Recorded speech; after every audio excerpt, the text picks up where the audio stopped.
کئی یہ اس طرح کے سوالات آتے ہیں وارث بھائی کہ جس نے کوئی غم دیکھا کسی کی فوتگی کا، جیسے کوئی اولاد فوت ہو گئی یا شوہر فوت ہو گیا، تو بہت بڑا غم ہے، نو ڈاؤٹ. جیسے ایک مدر تھیں، انہوں نے مجھے کہا کہ میری بچی تھی 14 سالہ، ڈاؤن سنڈروم تھا، اسے تھوڑا سا اب نارمیلٹی تھی، تو بڑا میرے ساتھ اٹیچ تھی، میرے ساتھ سویا کرتی تھی آف کورس، اور اندھیرے سے ڈرتی تھی، تو میں اس کے ساتھ ہی لگی رہتی تھی، مجھے گلے لگا کے سوتی تھی. تو پھر رونے لگ گئی، کہتی کہ اب مجھے بڑا وہ ہوتا ہے، خوف آتا ہے قبر میں کیا ہوگا، کیسے ہوگی، اندھیرا ہوگا وہاں پہ، سبحان اللہ. تو میں نے انہیں ایک ہی جملہ کہا جس نے انہیں کام ڈاؤن کر دیا کہ دیکھیں آپ تو تھیں اس کی ماں، اب وہ چلی گئی اپنی خالق کے پاس. تو اگر آپ اس کے بارے میں اتنا فکر مند تھیں اور اتنی محبت دے رہی تھیں تو خالق کا پھر کیا معاملہ ہوگا اس کے ساتھ. اب تو خالق جو ٹریٹ اسے کر رہا ہوگا اس بچی کو، سبحان اللہ. یعنی آپ کیوں یہ نہیں سوچتی کہ اللہ تو آپ سے انفینائٹ ٹائمز محبت کرتا ہے، تو اللہ کے پاس جا چکی ہیں وہ. یہ تو آپ کو بلکہ ٹھیک ہے غم اپنی جگہ، لیکن آپ کو راضی بھی ہو جانا چاہیے کہ رب نے بلا لیا اپنے پاس، اور اب رب بیسٹ ٹیک کیئر اس کی کر رہا ہوگا. تو یہ وارث بھائی، میں کل ہی ایک بھائی کے ساتھ بیٹھا تھا، ہمارے نیشنل ٹیم کے بھی کرکٹر ہیں وہ. علی بھائی اس بات پہ ایک حدیث میرے ذہن میں بھول جاؤں گا، مجھے وہ بات کر لیں، وہ بڑی خوبصورت حدیث ہے. جی. نبی علیہ الصلوۃ والسلام اپنے صحاب کے ساتھ حدیث کا مفہوم ہے کہ ایک خاتون جو کہ تندور میں روٹیاں لگا رہی تھی اور ساتھ میں اس کا بچہ تھا، تو جب وہ نیچے روٹی لگانے کے لیے جاتی تو اپنے بچے کو اس آگ کی لپٹوں سے اور اس کی تپش سے بچاتی، اور جب وہ روٹیاں لگا کے اپنے یعنی فراغت ہوئی اور رسول اللہ صلی اللہ علیہ وسلم کے پاس آئی تو گفتگو کے دوران یہ اس نے پوچھا کہ کیا اللہ بھی اس قدر ہی محبت کرتے ہیں جس طرح ہم اپنے بچوں سے محبت کرتے ہیں؟ تو رسول اللہ صلی اللہ علیہ وسلم کی حدیث کا مفہوم ہے کہ اللہ سبحانہ و تعالیٰ تمہاری جس طرح تم اپنی اولادوں سے محبت کرتے ہو، اللہ سبحانہ و تعالیٰ تو اس سے کہیں زیادہ اپنے بندوں سے محبت کرتا ہے. تو وہ ماں کا واقعہ کیا ماشاءاللہ خوبصورت واقعہ کہ ان کو تو تسلی ہونی چاہیے کہ اب وہ میرے ہاتھ میں تو کبھی اس کو نظر انداز بھی کر جاڑ بھی دیتی ہوں گی، غصہ بھی ہو جاتی ہوں گی، ٹوٹلی جو ہے اللہ اب تو وہ اللہ سبحانہ تعالیٰ کے جو ہے وہ پاس ہیں اور اللہ کیسی پرورش کر رہے ہوں گے. کئی مائیں پریشان ہوتی ہیں اپنی بچوں کی پرورش کے حوالے سے، ان کا کیا بنے گا، ان کا کیا بنے گا، سبحان اللہ. میں انہیں یہی کہتا ہوں کہ دیکھیں آپ کو اتنی فکر ہے، اللہ کو بھی ہے نا، اللہ تعالیٰ کے بندے ہیں، یہ اللہ تعالیٰ کو ہی جواب دے ہیں. آپ انشاءاللہ نیک بنیں، آپ اپنے طور پہ تقوی اختیار کریں. جیسے وہ سورہ کہف کا ہی واقعہ ہے نا، وَكَانَ أَبُوهُمَا صَالِحًا، چونکہ ان کا باپ نیک تھا تو اللہ نے مجھے حکم دیا ان کی حفاظت کی جائے. اللہ کی گارنٹی ہے کہ اللہ حفاظت کرے گا. تو آپ کا کام ہے پیرنٹنگ کرنا اپنی طرف سے جتنی کی جا سکتی ہے، باقی اللہ سبحانہ و تعالیٰ ضرور ان کو ہدایت پہ لائے گا، ضرور ان کا خیال رکھے گا. تو زیادہ پریشان نہیں ہونے کی ضرورت، اپنی بیسٹ ایفرٹ کریں. باقی اللہ سبحانہ و تعالیٰ آپ سے زیادہ محبت کرتا ہے ان سے، تو وہ ضرور ان کی ٹیک کیئر بھی کرے گا. اب وہ ہمارے کرکٹر بھائی کا واقعہ کوئی سنانے لگے تھے کل میں بیٹھا ہوا تھا ان کے ساتھ، تو نام اس لیے نہیں لوں گا فار پرائیویسی ریزنز.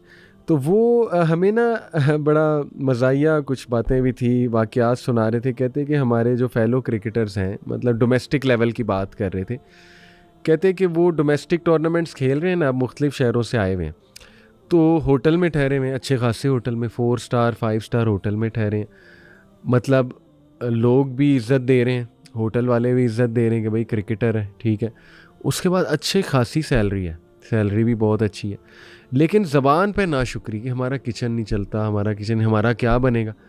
کہتے میں انہیں کہتا ہوں اللہ کے بندوں، ہوٹل میں بیٹھے ہوئے ہو 5 اسٹار، کرکٹ کھیل رہے ہو، کر بھی وہ رہے ہو جو پسند کا کام ہے. کئی لوگ ہیں وہ کام کرتے ہیں جو پسند نہیں ہے اور وہ بس مجبوراً کر رہے ہوتے ہیں. کرکٹ کھیلتے ہو، کرکٹ کے ہی پیسے ملتے ہیں، پیشن ہے، وہی پیشن ہی پروفیشن ہے، پیسے اچھے خاصے مل رہے ہیں، کس چیز کی ناشکری ہے؟ یہ کیا جملہ ہے کہ کچن نہیں چلتا ہے، سبحان اللہ. تو یہ دیکھیں اللہ کی محبت کیا ہمیں نظر نہیں آنی چاہیے کہ اللہ نے ہمیں، دیکھیں ہمارا ایک پیشن تھا، وہی ہمارا اگر پروفیشن بن گیا تو کیا ہمیں شکر نہیں ادا کرنا چاہیے؟ اس کو تو غالب نے عیاشی کہا ہے کہ پیشن ہی آپ کا پروفیشن بن جائے، دیٹ از عیاشی. صحیح بات ہے. تو یہ ناشکری کا ایلیمنٹ بھی وارث بھائی بڑا غالب آ جاتا ہے کبھی کبھی. جیسے سعید انور بھائی نے بھی ایک واقعہ سنایا ہوا ہے اپنی ویڈیو میں. انہوں نے کہا میں ساؤتھ افریقہ کے ٹور پہ تھا، تو شعیب اختر کو میں نے کہا مجھے بہت تیز بال ڈالو اس میں پریکٹس میں. کہتے ہیں اس نے اتنی تیز ڈالی کہ میری ایلبو جو ہے نا بریک ہو گئی، کوئی انجری ہو گئی، انہیں ایلبو کی انجری ہو گئی بڑی زبردست قسم کی.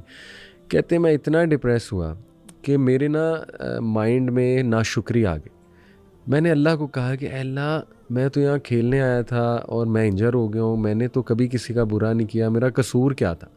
کہتے ہیں ابھی میں اسی طرح کے خیالات میں گم تھا کہ پتہ نہیں میں میچ کھیل پاؤں گا نہیں کھیل پاؤں گا یہ وہ. اور کہتے ہیں میرا کیریئر کا بڑا ڈیفائننگ مومنٹ بھی تھا.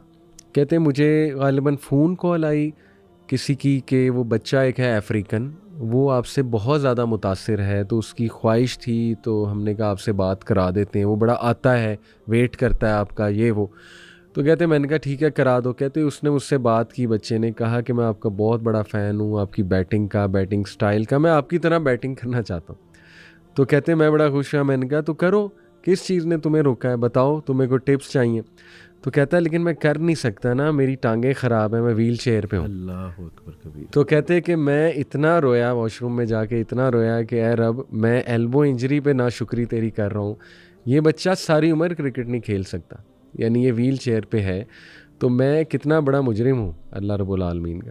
تو اکثر ہم محبت دیکھ نہیں رہے ہوتے اللہ علی بھائی, اللہ سبحانہ تعالیٰ نے نا اسی یعنی اگر جنرلی اگر آپ پرابلم میں ہیں, تنگی تکلیف میں ہیں, فقر و فاقے میں ہیں, صحت کی حوالے سے پرابلم میں ہیں, اللہ سبحانہ تعالیٰ نے اس کا ایک بڑا آسان حل دیا ہے, اور وہ یہ ہے کہ جو تمہارے پاس موجود ہے نا نعمتوں کی صورت میں, اس پہ اللہ کا شکر ادا کرنا شروع کرو. لائن شکر تم لا ازیدنکم, یعنی ایک اتنا آسان فارمولہ ہے کہ آپ کے پاس دودھ نہیں ہے پانی تو ہے, اگر پانی بھی نہیں ہے گلاس تو موجود ہے, اگر گلاس بھی موجود نہیں ہے تو دونوں ہاتھ تو ہیں, اگر ہاتھ بھی موجود نہیں ہے تو پاؤں تو ہیں. جو میسر ہے نا اس پہ شکر ادا کرنا شروع کر دو. لائن شکر تم لا ازیدنکم. اور پھر اللہ سبحانہ تعالیٰ نے آگے جو ایک تھریٹ کال دی ہے نا وہ یہ ہے لائن کفر تم ان عذابی لشدید. اللہ نے پھر بات ہی نہیں کی آگے, اگر میری ناشکری کرو گے تو پھر اللہ نے ڈیفینیشن نہیں پیش کی آگے, انٹرپریٹیشن بھی نہیں کوئی کی. اللہ نے کہا کہ پھر تم میرے عذاب کو جانتے ہو, تو تم میرا ناشکری کر کے میرا بگاڑ کیا لوگے, میرا عذاب ہے پھر وہ تمہارے لیے تیار پڑا ہوا ہے. تو اللہ سبحانہ تعالیٰ یہ جو ہمارے پاس موجود ہے نا, اللہ سبحانہ علی بھائی جب انسان توبہ کرتا ہے نا تو اکثر لوگ پوچھتے ہیں کہ عبدالبھائی توبہ قبول ہو گئی ہے, اس کی کیا علامات ہیں؟ تو اس میں یہ چیز شامل ہوتی ہے کہ توبہ کے بعد انسان ناشکری سے بچنا شروع ہو جاتا ہے, وہ شکر کرنا شروع کر دیتا ہے اور اصلاح کرتا ہے. وہ دنیا کی کم نعمتوں کے اوپر بھی وہ اپنے آپ میں خوف میں رہتا ہے کہ ان نعمتوں کے بارے میں مجھے حساب دیا جائے گا, اس پہ شکر ادا کرتا ہے. وہ اپنے آخرت کے حوالے سے جو نیک اعمال ہیں اس کو وہ کم جانتا ہے. اللہ سبحانہ تعالیٰ کے توفیق سے توبہ کی علامات میں وہ اچھی مجالس اختیار کرتا ہے, بری مجالس سے وہ بچنا شروع ہو, گناہوں کو چھوڑ دیتا ہے, نیکیوں کی طرف رغبت آنی شروع ہو جاتی ہے. تو اسی میں یعنی آپ کی توبہ کی علامات میں سے ایک علامت یہ ہے کہ انسان ناشکری چھوڑ دیتا ہے اور شکر گزار بندہ بن جاتا ہے, چاہے اس کو نعمتیں کم ہی کیوں میسر نہ ہو. یہ ایک اور واقعہ بس میں سناتا ہوں, پھر آپ سے بھی گزارش کروں گا کہ ہم اس کو کنکلوڈ کریں, آپ کوئی زبردست بات پہ کنکلوژن کریں. صحیح مسلم کی حدیث ہے, اور جو صحابی یہ حدیث سنا رہے ہیں وہ باقاعدہ پھر مسکرا بھی رہے ہیں سناتے باہر. تو ان سے جب پوچھا گیا آپ مسکرا کیوں رہے ہیں اتنا, کہتے جن جن موقعوں پہ میں مسکرایا ہوں میرے نبی بھی مسکرائے تھے صلی اللہ علیہ وسلم. تو واقعہ ہے پورا, جو شخص بالکل اینڈ میں جنت میں جائے گا اس کے بارے میں یہ واقعہ ہے, آپ نے سنا ہوگا لیکن آڈینس. اچھا جب آپ نے کہا نا کہ اس کو ہم کنکلوڈ کریں گے تو میرے ذہن میں یہی حدیث زبردست. سبحان اللہ. چلے میں اس پہ سبقت لے گیا کہ مجھے پہلے یاد آ گیا. تو واقعہ یہ ہے وارث بھائی کہ اللہ سبحانہ تعالیٰ اس کو جب جہنم سے نکالے گا تو اس کو سٹیپ بائی سٹیپ اب راحت کیسے دے گا اللہ سبحانہ تعالیٰ. اللہ تعالیٰ اس کو ایک درخت دکھائے گا, اور درخت چھاؤں والا ہوگا, بڑا زبردست درخت ہوگا. تو وہ ابھی اسے سمجھ نہیں آ رہی ہوگی ہو کیا رہا ہے, سرپرائز ہے اس کے لیے. تو وہ کہے گا کہ اے میرے رب یہ جو درخت ہے نا مجھے ادھر تک لے جا, وہ فرمائش کرے گا. تو وہ کہے گا, اللہ تعالیٰ کہیں گے کہ اچھا اگر میں تمہیں یہاں تک لے جاتا ہوں نیکسٹ پھر دوبارہ نہیں کہنا, کوئی فرمائش تو نہیں. تو کہے گا نہیں اے رب بس یہاں تک مجھے لے جا. اچھا اس کے بعد ایک اور درخت اللہ تھوڑے سے فاصلے پہ دکھائے گا, اس کا اور دل للچائے گا, کہے گا اے رب ذرا وہاں تک تو لے جا. اللہ مسکرائیں گے, اللہ کہیں گے ابھی تو نے کہا تھا کہ تو اور خواہش نہیں کرے گا. اس نے کہا نہیں اللہ بس یہ میری آخری خواہش ہے. وہاں جب لایا جائے گا ایک اور درخت اللہ دور سے دکھائے گا, وہ اس سے بھی خوبصورت ہوگا, اس سے بھی وسیع سایہ ہوگا. وہ پھر ظاہرہ لالچ لائے گا, کہے گا اے اللہ بس یہاں تک لے جا, اس کے بعد کوئی خواہش نہیں, پکی بات ہے. اللہ مسکرائیں گے, اللہ اسے وہاں تک لے آئیں گے. اس کے بعد اس سے جنت کا گیٹ دکھایا جائے گا. اللہ اکبر. اور وہ حیران ہوگا وہ نظارہ دیکھ جنتیوں کر، کو دیکھ کے کیا نظارہ ہوگا وہ اس کے لیے، کیا سرپرائز ہوگا. تو وہ کہے گا کہ اللہ یہ کیا ہے؟ تو اللہ سبحانہ تعالیٰ کہیں گے کہ تجھے اب جنت ملنے والی ہے. تو وہ کہے گا اے اللہ تو رب العالمین ہے، تو میرے ساتھ مذاق کرتا ہے. تو اس پہ وہ صحابی عبداللہ بن مسعود بہت کھل کے مسکرائے. تو صحابہ نے پوچھا آپ اتنا کھل کے کیوں مسکرا رہے ہیں؟ کہتے کیونکہ رسول اللہ صلی اللہ علیہ وسلم یہ جملہ کہتے ہوئے بہت مسکرائے تھے کہ اس نے کہا رب العالمین تو رب ہوتے ہوئے مجھ سے مذاق کرتا ہے. تو اللہ سبحانہ تعالیٰ کہیں گے نہیں، یہ مذاق نہیں ہے. تو اللہ تعالیٰ جب اسے جنت میں ڈالیں گے تو اللہ اسے کہیں گے اب یہ بتا کہ اگر تجھے دنیا جتنی جگہ دے دی جائے اس جنت میں تو خوش ہے؟ تو اسے یقین ہی نہیں آئے گا، وہ کہے گا کہ نہیں یہ نہیں ہو سکتا. تو پھر اللہ کہے گا اچھا یہ بتا اگر 7 گنا اور دے دی جائے تو پھر تیرا کیا کہنا ہے؟ تو یہ دیکھیں کہ اللہ جب ریلیف دیتا ہے وارث بھائی تو پھر اس طرح سے دیتا ہے، اور اسے 10 دنیا جتنی جو ہے وہ نعمت. سبحان اللہ. داؤد علیہ السلام ایک اسرائیلی روایات میں آتا ہے کہ فرمایا کہ یا داؤد اگر میرے بندوں کو پتہ چل جائے نا کہ میں ان سے کتنی محبت کرتا ہوں تو میرے بندوں کے کلیجے پھٹ جائیں.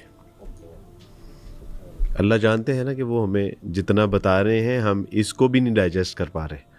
تو وہ کہتے ہیں کہ داؤد اگر میرے بندوں کو یہ پتہ چل جائے کہ میں ان سے کس قدر محبت کرتا ہوں تو ان کے کلیجے پھٹ جائیں. اس وقت علی بھائی جو پوری امت مسلمہ کے اوپر جو حالات و واقعات ہیں، جو غزہ کے معاملات ہیں، کشمیر کے معاملات ہیں، شام لیبنان کے معاملات ہیں، برما کے معاملات، اور بحثیت مجموعی جو ہماری صورتحال ہے، بہرحال ہم نے اللہ سبحانہ تعالیٰ کے حضور نافرمانی کی ہے، ہم گنہگار ہیں، ہم ایکسیپٹ کرتے ہیں اس کو.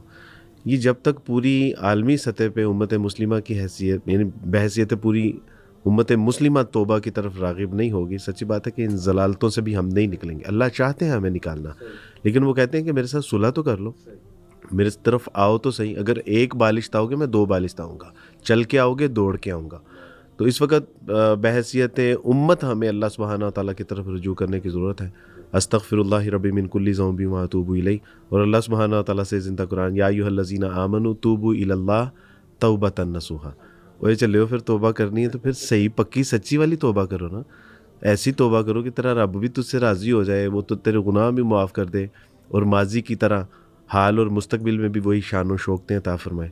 تو علی بھائی میں بھی اپنے آپ کو نصیحت کرتا ہوں کہ اللہ سبحانہ تعالیٰ مجھے بھی ویسی توبہ کرنے کی توفیق عطا فرمائے جس طرح اللہ کو محبوب ہے، مطلوب ہے، مقصود ہے. آمین یا رب العالمین. اور اللہ سب کی پریشانیاں آسان فرمائے اور ہم سب کو اللہ تعالیٰ حکمت دیں، پرسپیکٹیو دیں کہ ہم اس کی محبت کو کلیئرلی دیکھ سکیں اور شیطان کے وسوسوں سے بچائے اللہ سبحانہ و تعالیٰ ہمیں.